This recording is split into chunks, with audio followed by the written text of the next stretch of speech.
सर्वांना माझे नमस्कार. माझे नाव गणेश नितीन देशपांडे.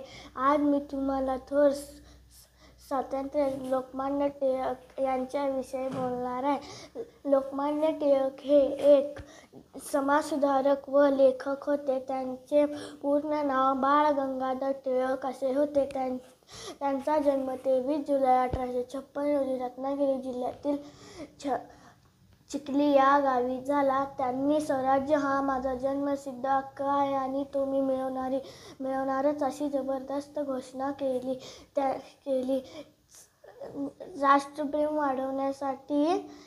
राष्ट्रप्रेम वाढवण्यासाठी गणेशोत्सव व शिवजयंती सुरू केली. लोकमान्य टिळक हे एक जनतेचे नेते होते. त्यांनी संपूर्ण जीवन देशसेवेसाठी समर्पित केले. अशा या महान देशभक्तास माझे कोटी कोटी प्रणाम. जय हिंद, जय भारत. धन्यवाद.